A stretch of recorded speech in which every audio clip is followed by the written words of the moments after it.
Welcome to Live from Plato's Cave. I am Mario Veen. This is episode 50, Teaching Climate with Ginie Servant-Miklos. Strange shadows on the wall. Reality is not so real at all. Philosophy invites you to be brave. Welcome to Life from Plato's Cave. When I started this podcast, someone way more experienced than I told me, do 50 episodes first, and then you can figure out what you really want to do with the podcast. Well, I'm trying to figure this out right now, but I don't want to take up your time before we go to the interview with Ginie, so I'll probably make a separate episode about this. For now, this is just a short summary. I published a book about Plato's allegory, which you can order now. It's coming out on the 9th of October and it's in Dutch, so you can either learn Dutch or wait until I find an international publisher. And I'm on the way with a series of book discussions, and Ginie's book Pedagogies of Collapse will be discussed as well as part of that. You'll find the link in the description when it's published. At the time of this recording, there are 2 installments of this series that you can read. The one about sad planets and the one about turning to stone, which we discussed in previous episodes. And finally, if you do like this podcast, if you think it's useful, I could really use your help with the financial costs. So this is one of the things I'm trying to figure out, how to go on in the future. If you want to become a patron, there's a Patreon link in the description, and on my website you can find a way to make a one-time donation if that's what you rather do. Okay, that's it for the housekeeping or cavekeeping. Because I couldn't wish for a more appropriate topic to celebrate 50 episodes. This is really something my heart is in, and I work a lot with climate teachers. I'm doing research on this, and I'm designing educational programs for teaching different groups about the reality of climate and ecological crisis that we find ourselves in.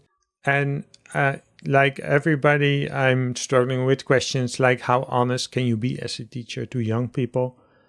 And how do you deal with the fundamental paradox of teaching climate, which is that you as a teacher come from the past, and you're at least in part a product of the system, the educational system as well, that is the thing that we need to change, because it's in part to blame for the climate crisis that we are in right now. And you rely mostly on your knowledge of the past for teaching. But your students, they're living into a future that you cannot possibly imagine.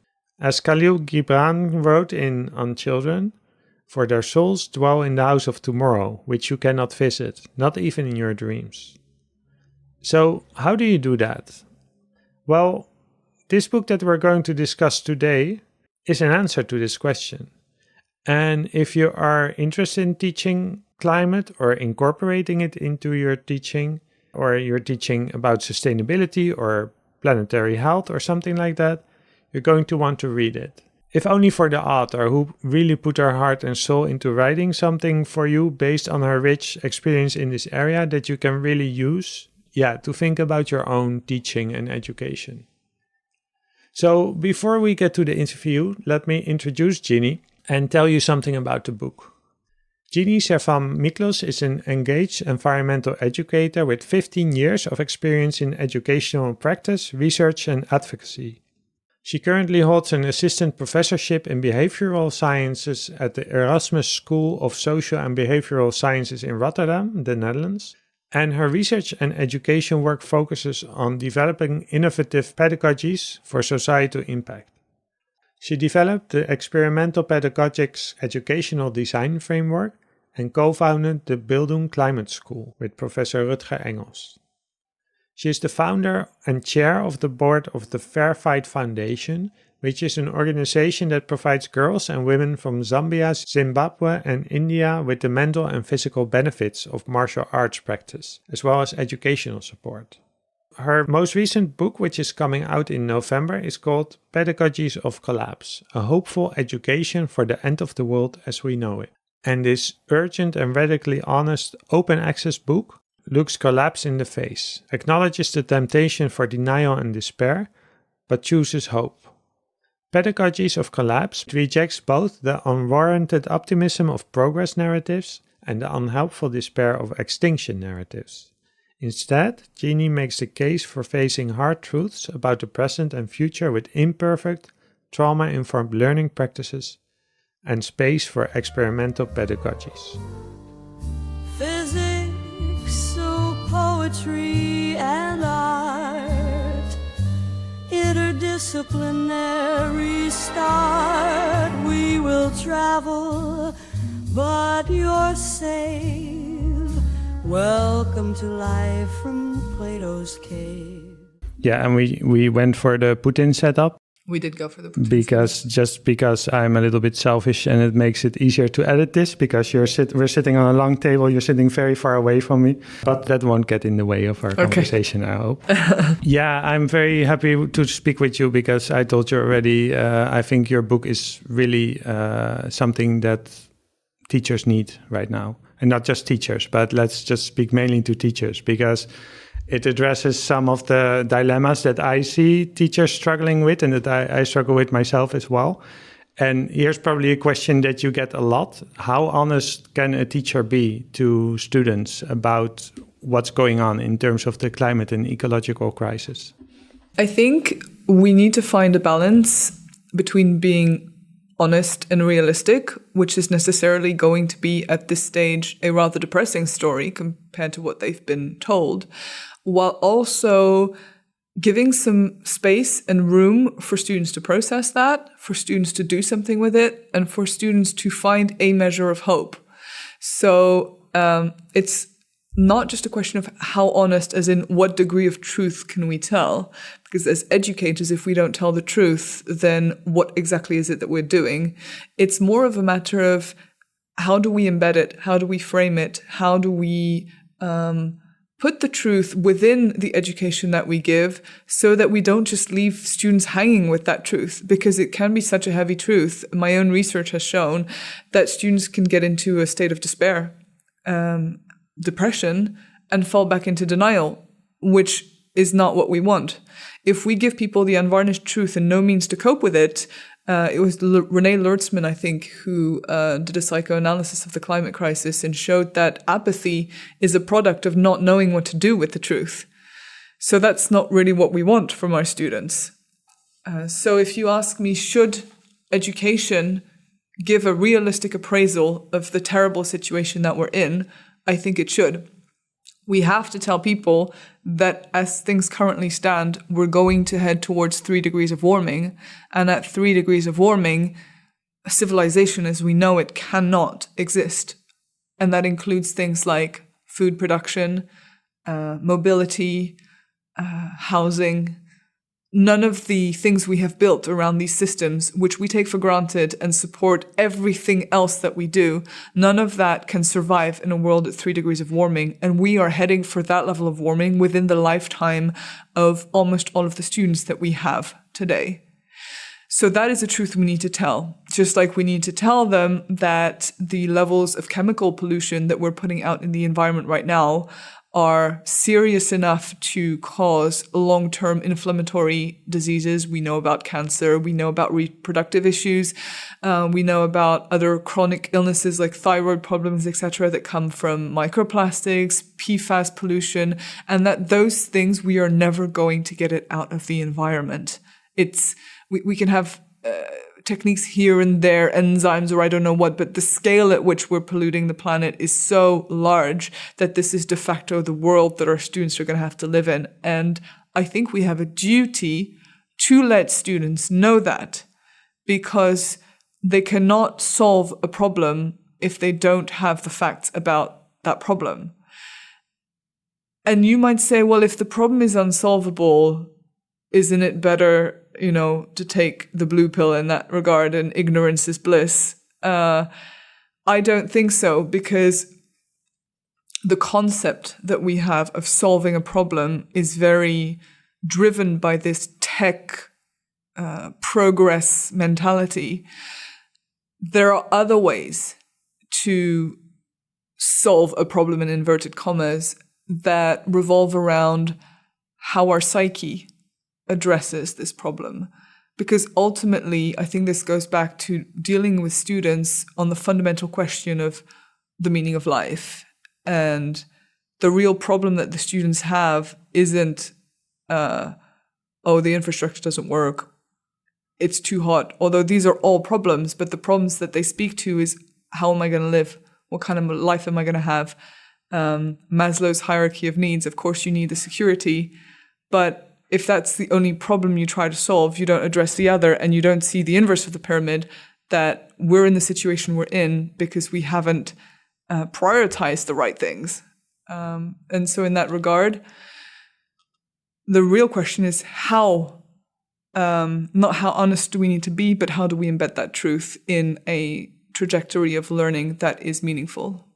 And I guess there are two, the question is, what are you honest about? Because there's one part that you can be honest about, let's say, the science and the economy, climate scenarios, the IPCC report, so the projections of what can we expect with climate change and what can we do about it.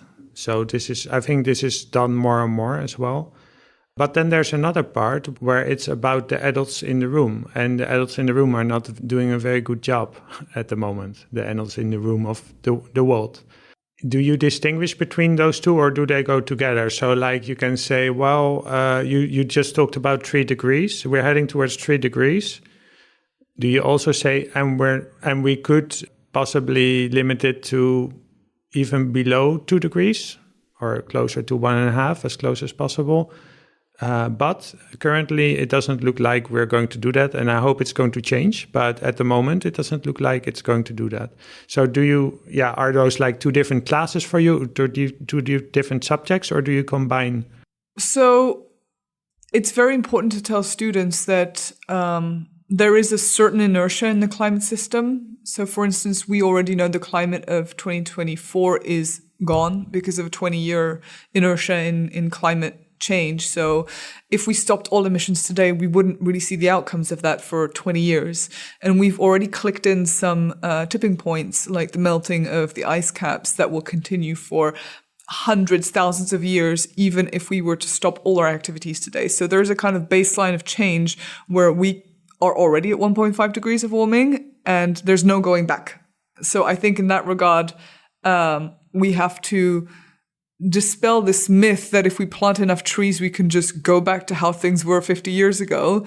And on the other hand, it is true that we are not condemned to a hothouse state Earth. If we get there, it is by a lack of willpower and choice on part of the people who have the power right now to make those decisions. So it is very important also, it's something I wrote in Pedagogies of Collapse, systems and blaming things on systems has a tendency to take responsibility away from people. Because behind big oil, there are people. Behind government inaction, there are ministers, there are decision makers. Behind every profit-making company that chooses their bottom line over the future of humanity, there are people making decisions in rooms, in systems that were built by people for the interests of certain people. And I think when we start to look at it that way, it becomes a lot more changeable, a lot more open to all kinds of unpredictabilities. What Hannah Arendt, I guess, since we're in the Hannah Arendt room, would have called this action, the possibility that comes from just a person being able to make a free choice. And that is why I center existentialism in all of my philosophy, all the work that I do, because for a good 30 years, maybe longer, maybe since even before that, structural analysis has dominated critical thinking in education, which was necessary to highlight how certain structures influence in terms of socioeconomic status, race, gender, etc. But that overemphasis on structures, I feel, has disempowered students and teachers from taking responsibility for, changing the course of history one person at a time. Yeah, I fully agree. I think that's even how we connect it as well. One example I always use is people speak about when it comes to sustainability or climate. The key word is always behavior, gedrag in Dutch. And I think that's one of the reasons where you can say that what the value is of an existentialist approach, because behavior is always behavior of other people. And it's never about yourself. And behavior is like a way of inauthenticity, I think. If I remember, we connected over Simone de Beauvoir and the value of her work in education. So we're sitting now at Erasmus University, and I worked at the Erasmus Medical Center. And precisely the value of existentialist approaches in education. Particularly the ethics of ambiguity, the Beauvoir's book. You describe in your book as well what happened when you read that book, and can you try to give an insight into what was your thinking before reading that book, and what did it give you, if you can remember that? Yeah, there are a few books in my life that have fundamentally transformed my thinking around education, but also around other topics. I had been steeped in critical pedagogy. I was a big reader of Paulo Freire's work. And when I approached Paulo Freire, I had a good understanding of Marxist political economy, but I had very poor understanding of existentialism. So I understood the socioeconomic structural aspect of Paulo Freire's work in Pedagogy of the Oppressed, how he described the banking system of education and the structural economic components of the oppression that he was referring to. What I didn't understand so well was the agency of the student that he described, and he cited Erich Fromm and Jean-Paul Sartre. And I've been joking since that he had the wrong existentialist because he should have been reading Simone de Beauvoir, which, by the way, is a critique that Bell Hooks made of Paulo Freire, is that, well, he kind of forgot the women in that history. Yeah. I approached Simone de Beauvoir because I was a bit familiar with existentialism. I had read some Heidegger, some Sartre. I had read Kierkegaard. And I found it all very individualistic as an approach to finding the meaning of life. A lot of my colleagues from the School of Philosophy were like, existentialism, it's kind of outdated. Nobody does that anymore. And I can see why, in terms of the classical canon of white men in German and French universities. And I approached Simone de Beauvoir. Actually, I first read her novels, and I was quite drawn in by the sometimes when I read her novels. So I read She Was Here and The Mandarins and The Broken Women, and sometimes I'd be like, get out of my head. you're saying what I'm thinking, stop it. Because the way she wrote was exactly how I think. And then when I approached The Ethics of Ambiguity, which is a very readable book, that's what I want to say. So if people who don't read philosophy, don't read Being in Time or Being in Nothingness, read The Ethics of Ambiguity. It's very accessible, right? Yeah. And very deep, very accessible. It is, I think, the only existential philosophical book written around that time that is actually understandable by people who haven't read Kant or can't read Kant, as it were. And I was struck by the force of her understanding of humanity and how much we matter to each other in the process of existing and building our existence. I found the concept of ambiguity, her acknowledgement that, yes, in theory, consciousness is nothing. That was Sartre's point in Being in Nothingness, this whole kind of complex argument about consciousness being nothing, and it's almost like he had fun being completely unintelligible. Simone de Beauvoir was like, oh yeah, that's all well and good in theory, but what what is actually the experience of being alive? So it was a very phenomenological approach in a way. She asked, what does it feel like to be alive? And it doesn't feel like nothingness. It feels, when I'm alive, when I'm sitting here in this room with you, you and I are both here because we have projects, because there's something we want to live towards. There's things we want to leave in this world. There's a way we want to make our mark in the world. And for some people, that can be on quite a grand scale. You know, Greta Thunberg certainly has that kind of, maybe she didn't have that ambition at first, but she has this projection into the world. For some people, it's much closer to home. They want to, they have a project to impact their children, or they have a project, but in a way, all teachers have this project to leave a mark on the world through the work that they do with young people. That's why we teach. And Simone de Beauvoir said, that doesn't give you an essence, because nobody has an essence. So that is kind of the truth about existentialism, is you cannot be fully defined by what you do until you're dead. But it is that reaching for something, that's the meaning of life. And if you do get to that thing, that's still not your essence, because then you reach for the next thing and the next thing until you die. And I found that so beautiful, this concept that there is actually a value and a meaning in striving for something. Because if you read Sartre or Nietzsche, you might be left with a kind of empty nihilism at the end of it, of like, well, if nothing matters and there are no values except those that you set yourself, and every man is kind of an island or a stranger or estranged from the world, that's a very depressing thought to get up with in the morning. But if you look at Simone de Beauvoir's life, I read her biography, excellent book that I recommend by Kate Kirkpatrick. Oh, I don't know it. I will read Becoming Beauvoir, an excellent biography. Oh, I saw that. Yeah, I'm meaning to read it. Yeah. It's very good. And it describes the way in which for her, and I think this is also the case for me, philosophy was a quest for finding the meaning in her own life.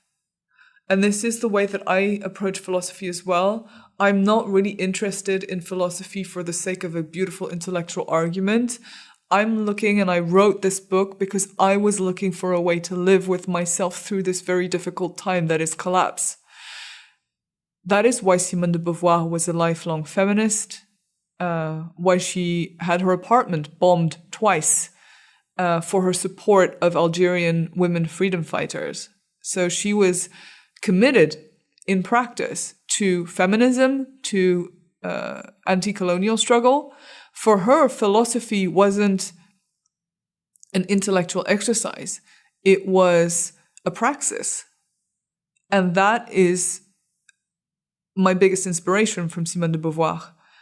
Words are not enough. Words give you the direction that you then have to follow. That is that life project, that meaning of life. And that is why I teach Simone de Beauvoir to all my students, as like the first step to coming to grips with collapse and what's happening with the world. So I tell them the truth. And then I'm like, well, we can still make projects. We can still find meaningful things to do. And in fact, it is perhaps because times are going to get much more difficult that it will get easier to make projects.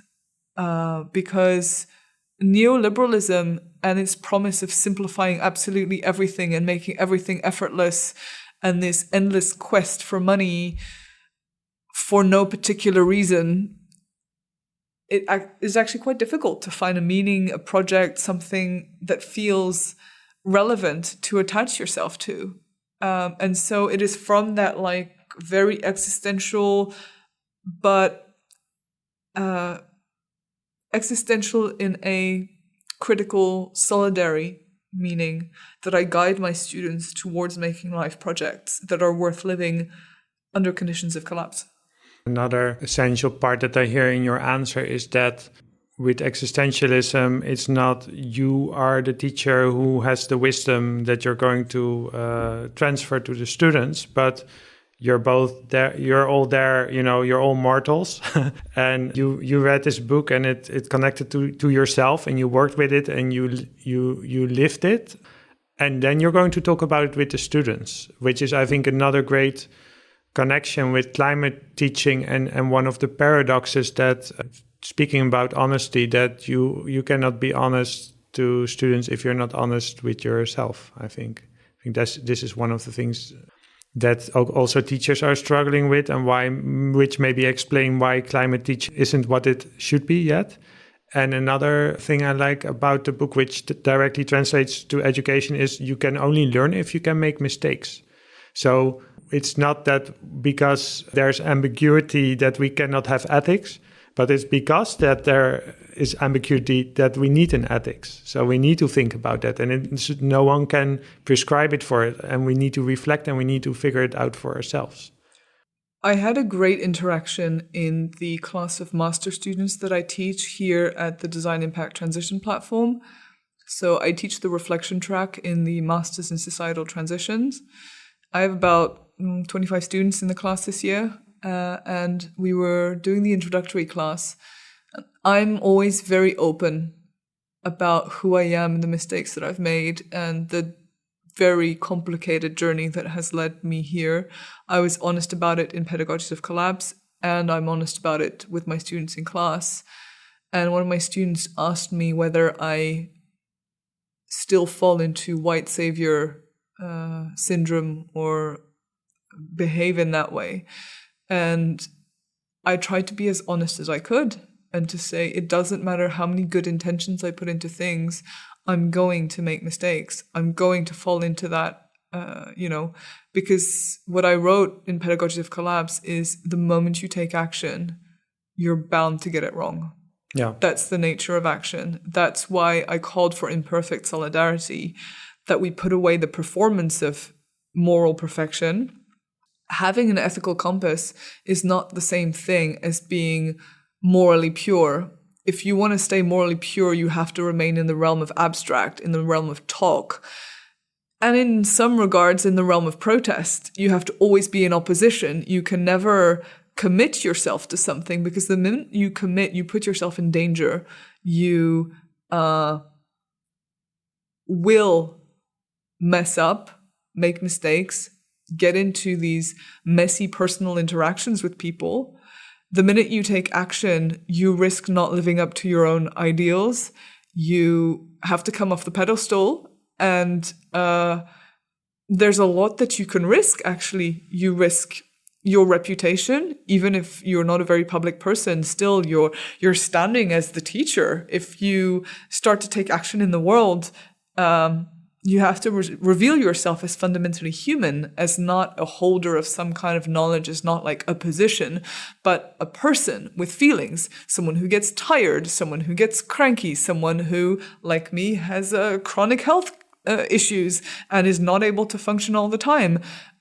Somebody who gets entangled in really messy human relationships, and that can get super complicated to navigate and process. And I think a lot of teachers, students, activists, people in the transition spaces are more comfortable in the abstract, in the safety of theoretical discussion, in the comfort of let's talk about this in a classroom, in, here are some graphs, let's not talk about the humans in this equation, or let's talk about them in abstract terms. And I'm really more oriented towards being in the world, in the real world, in the actual world, with all the messiness that comes with it. And it's hard. I have a hard time. My mental health has a hard time. I feel very responsible for some of the more fragile people that I work with, work for, work together. I get into lots of arguments with people, and then I try and resolve them. I make a lot of mistakes. I have all these messy human interactions. And there was this beautiful thing. I read Hannah Arendt over the summer, so it's like fresh in my mind. Yeah. But she raised the point of forgiveness, self-forgiveness and forgiveness of the other as a fundamental, necessary condition for action. Yeah. And I thought that is so right. I was thinking about that a while ago, that this could be a translation of what they say about the samurai, like dying before going into battle, forgiving yourself before going into, let's say, the classroom, because you know you're going to make, if you're doing it right, if you're at the edge, instead of saying, I'm going to teach the psychology of how we change people's behavior to become more sustainable, because you can talk about behavior, you can take a distance. And if you throw yourself into it, it's about, okay, if I throw myself into it, there's going to be moments afterwards when I reflect on it that I realize, oh no, why did I say that? Or why didn't I answer like that? And there's also a very personal vulnerability for me as a woman, a queer person, somebody with, health disabilities, with also a very complicated personal history. I talked openly about queerness, about my experimentation with psychedelic drugs. So there's all kinds of things that could very easily make me a target. So there's a vulnerability in coming forward as a full person with this very complex personal history.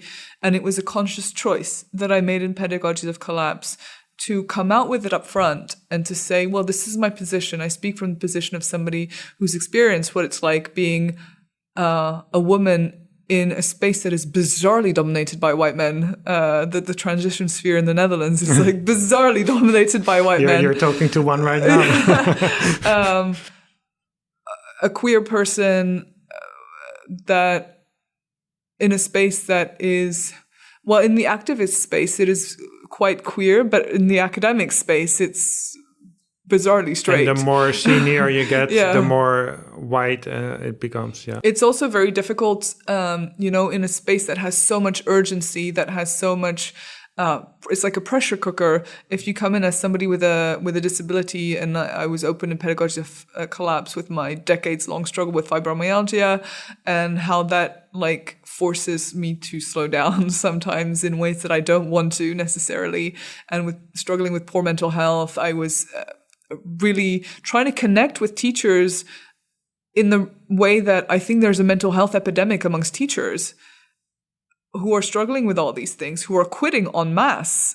We're seeing a great resignation of teachers, a massive teacher shortage across all sectors in the Netherlands, but also in the UK, in France, in the US. This is like a trend across the OECD of teachers just quitting because they can't handle all these contradictory teaching to the test in a world that's collapsing, and the anxiety and the depression and the handling of all the teachers, as I wrote, are on the front line of collapse. When students' personal lives are collapsing, it's the teachers that are the receiving net. And I know that I have a lot of one-on-one discussions with students whose lives are in collapse, where I have to hold that space for them, and I do it gladly. But teachers are not therapists.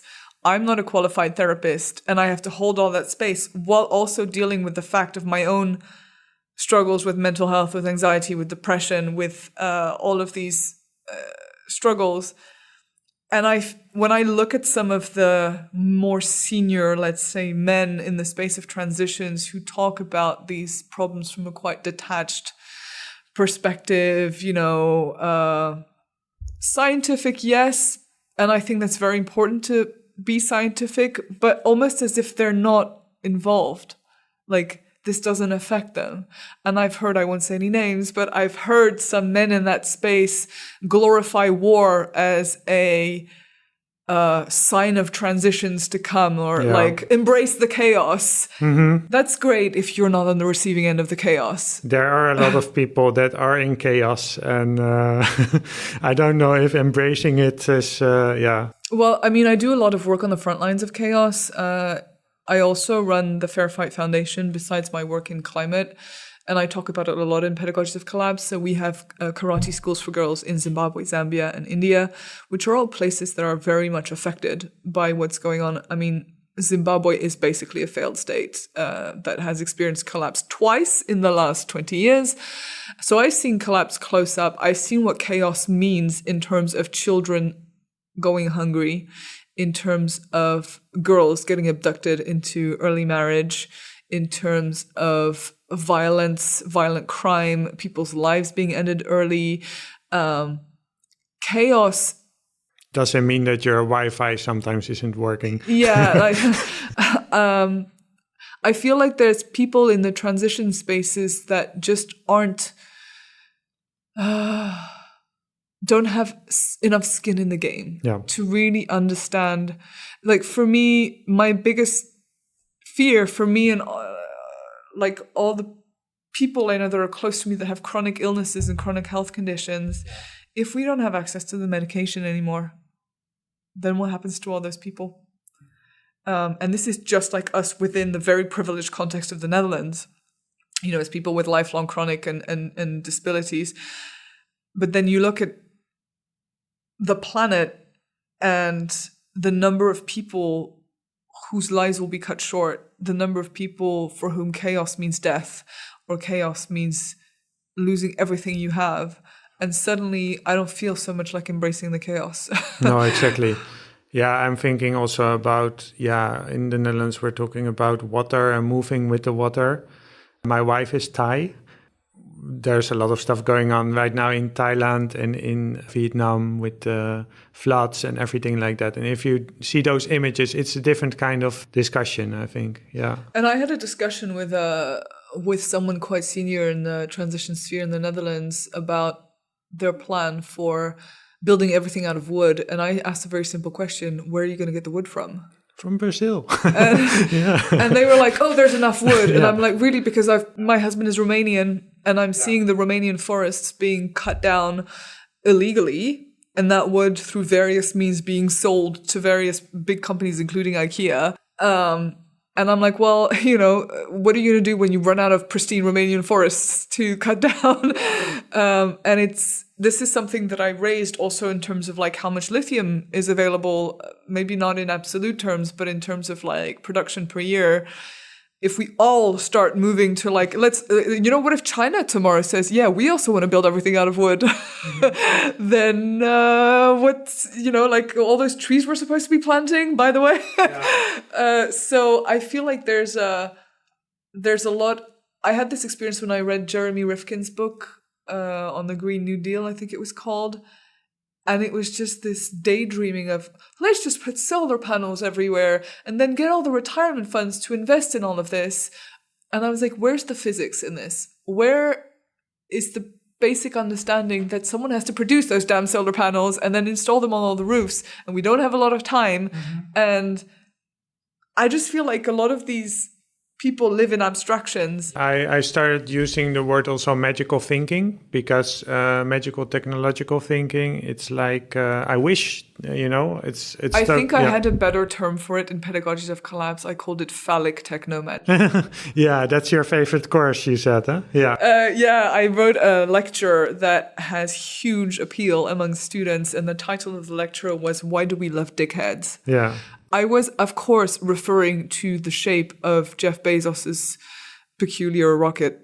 I mean, if you haven't seen it, I really recommend that you Google Blue Origin. What's wrong with the shape of the Ariane 5?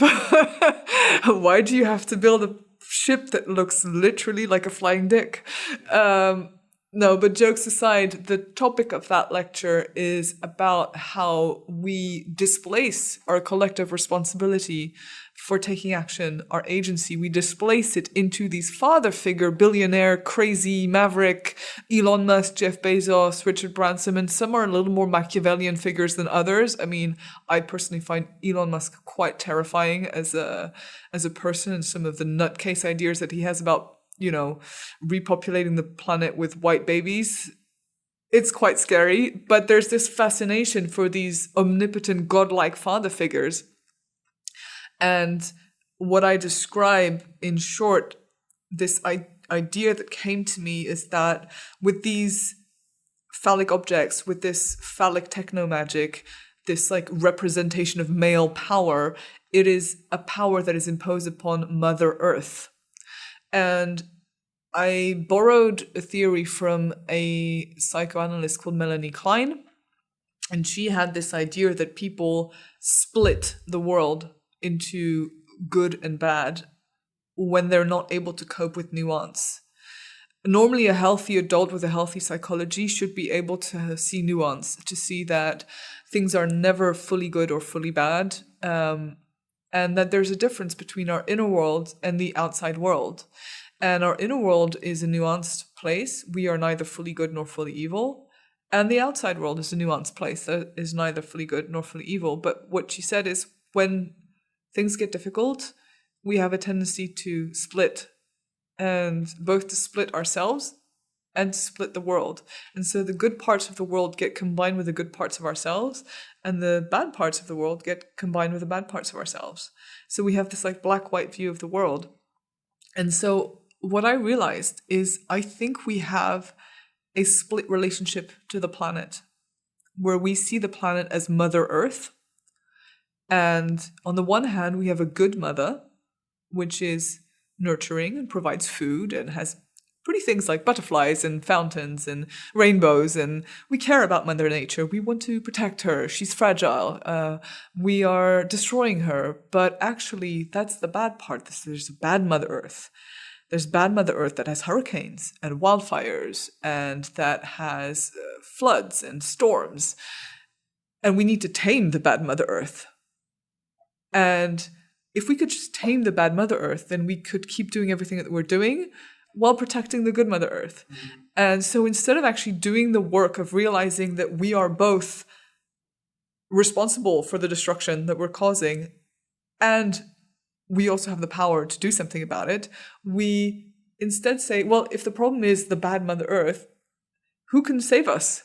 Oh, the father figure with his phallic technomagic is going to tame the bad Mother Earth by building enormous carbon capture facilities, by shooting rocket ships to Mars, because apparently that solves everything.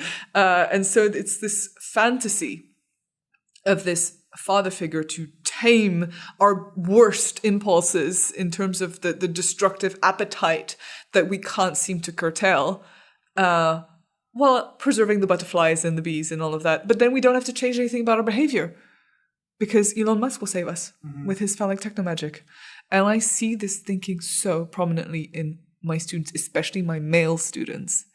I did some interviews with engineering students in particular. It was everywhere, this phallic technomagic thinking of Elon Musk will save us. We'll find the technology to save ourselves from this mess, as if we can go and pluck out the microplastics one by one from the ocean.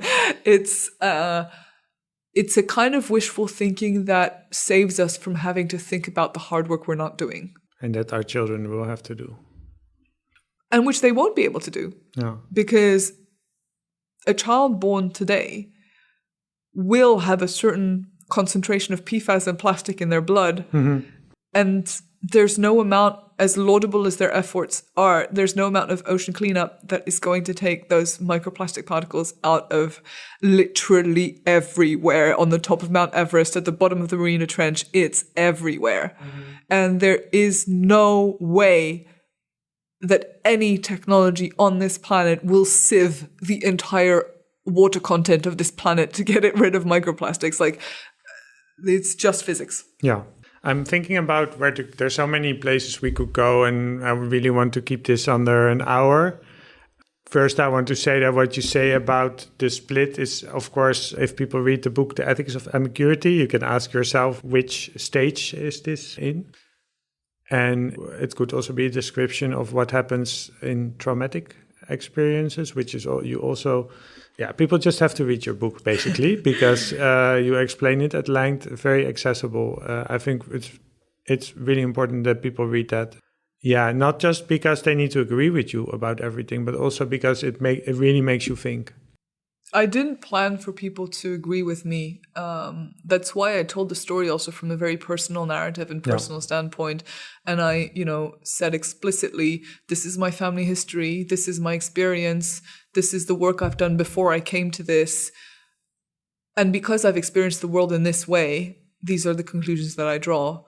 But I was very clear in the introduction of the book that this is not meant as a model for people to follow exactly, but rather a think with.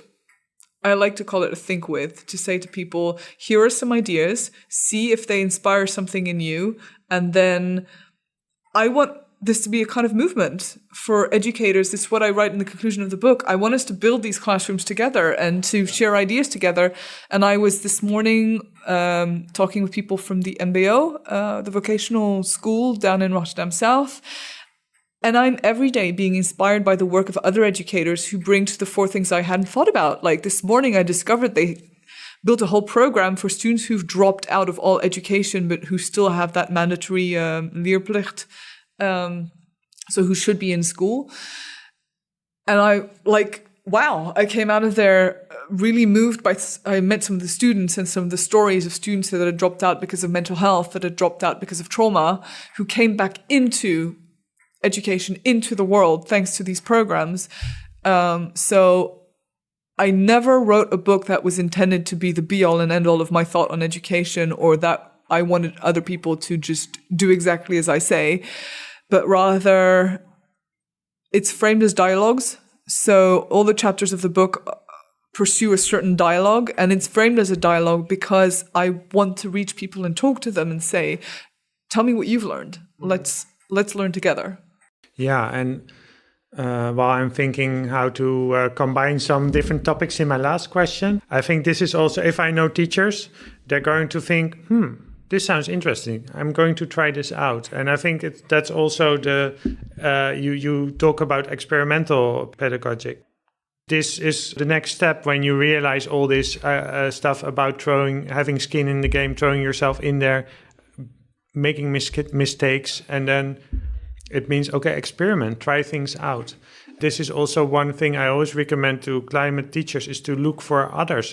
Often the experience is like, oh yeah, I'm also doing that in my teaching, but I really like how you this word that you use, or this phrase, for instance, imperfect solidarities. I mean, that's something I'm using now.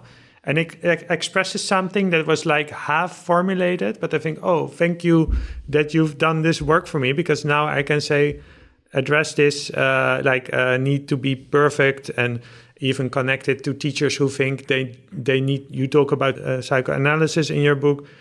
Oh, does that mean that as a teacher I need to read Freud and everything? No, that's okay. It's do what you can.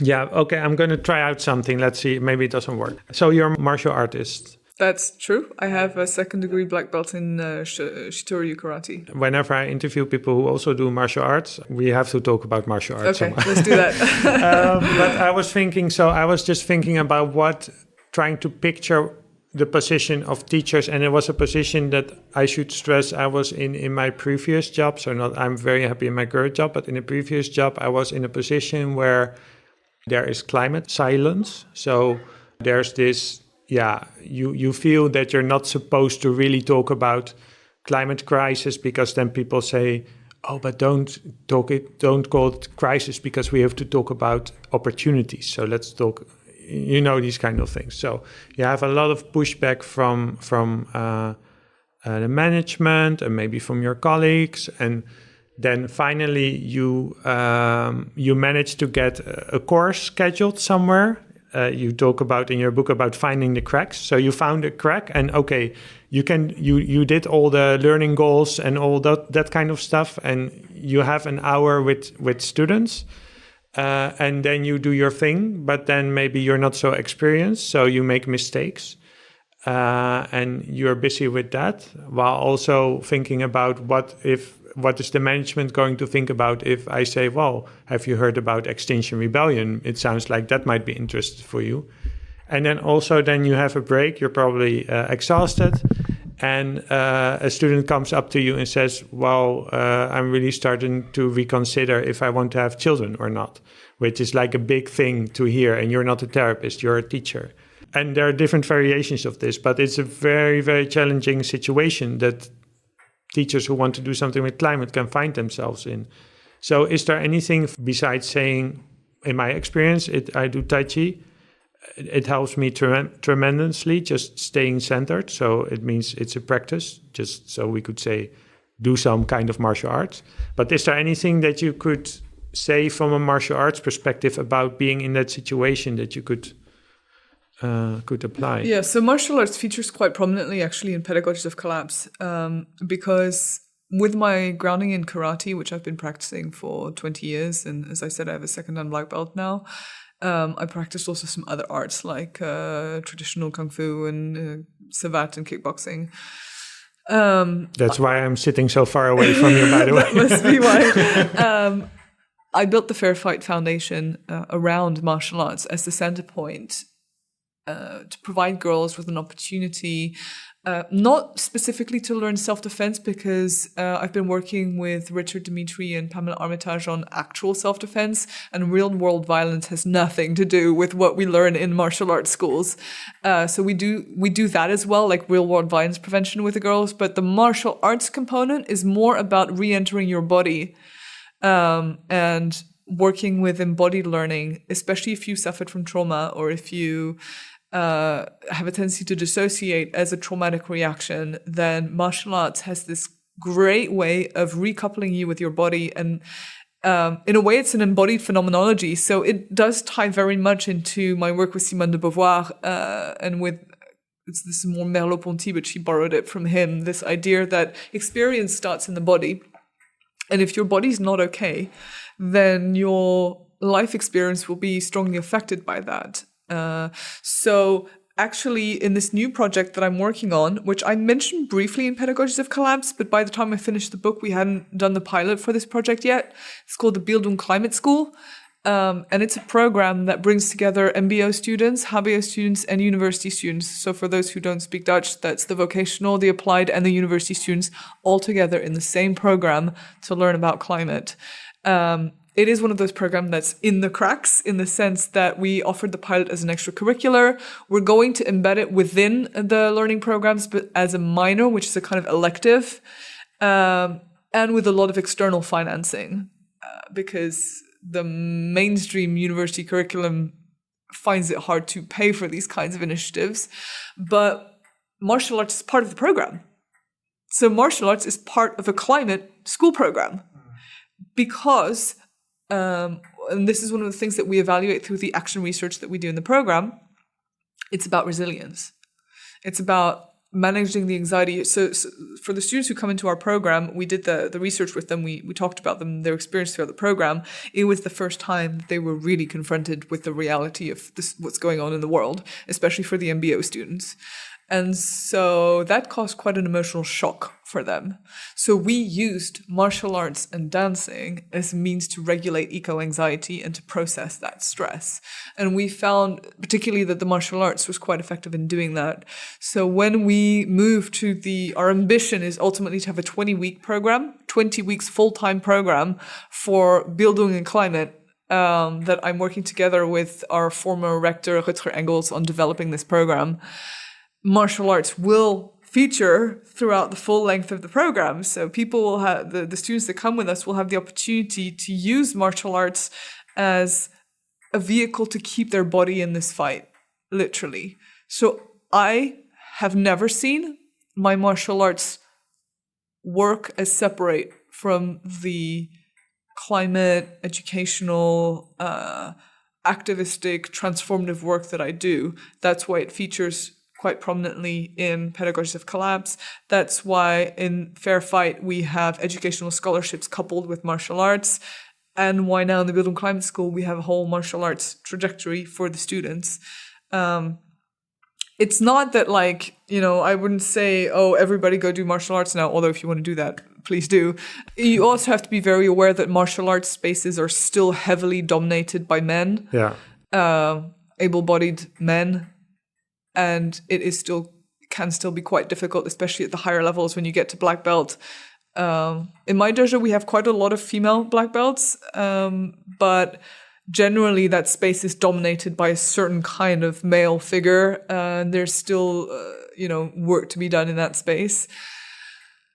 To welcome people of color, to welcome women, to welcome people that have chronic illnesses and that kind of thing. But one of the fundamental things that I'm trying to change about climate education, and that's across the vocational applied university types of education, is that we need to reintegrate the body in the learning experience of students, because that's how they process stress, is through the body.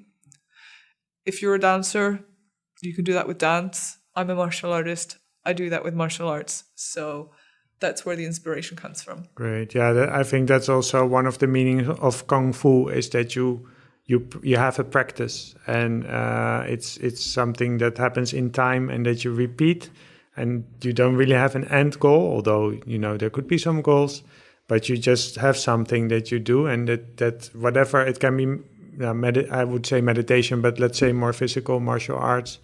Can be something else as well. Can be dancing, can be... Yeah, I think I closed the book on this theme, and maybe it's a good way to close this interview is I was only going to write 5 chapters in Pedagogies of Collapse, but then I always get the same question. Every interview that I do, every public intervention that I do, there's always someone who asks me, like, how do you live with this? Mm-hmm. How do you cope with this? Yeah, I get that question sometimes. So I added a whole chapter where I wanted to talk to teachers directly about how I, as a teacher, managed to keep doing my job on a day-to-day basis, despite the struggles of facing collapse and talking about very difficult topics and having to hold all that anxiety that students have on a daily basis. And the recommendations are, of course, very personal to me. I'm not saying it would work for everybody, but I have really tried to work on my relationship with my body through martial arts and yoga, through meditation, through getting more informed about the potential of certain psychedelic substances in just helping to process what's going on. And I'm talking here about microdosing psilocybin, for instance, about reconnecting with nature through some very basic practices like growing your own food in your backyard. And it doesn't have to be on an industrial scale, but just that act of reparation with your hands. So if teachers are interested, the entire last chapter is specifically for them, for specifically resilience practices at the human level that I have found give us the strength to carry on that fight on a day-to-day basis, because you cannot help anybody if you burn yourself out trying. And this is a lesson I have learned the hardest way, because I have had so many moments where I was just so dead tired and so in such a bad headspace with so much anxiety and so much depression that I just couldn't carry on doing that work. And every time that is a learning moment for me to go, that stuff you told other people, a lot of people think that I'm Superwoman, but I'm not actually. And that is a realization that, again, I keep having to come back to this and go like, I messed up. I made a mistake. I didn't take care of myself. And now I need to rest so I can go and do this work again. And that is such an important lesson for all the teachers that listen to this. Thank you so much. Thank you. I had a really nice time talking to you. Everything we see and seem is but a dream within a dream. Strange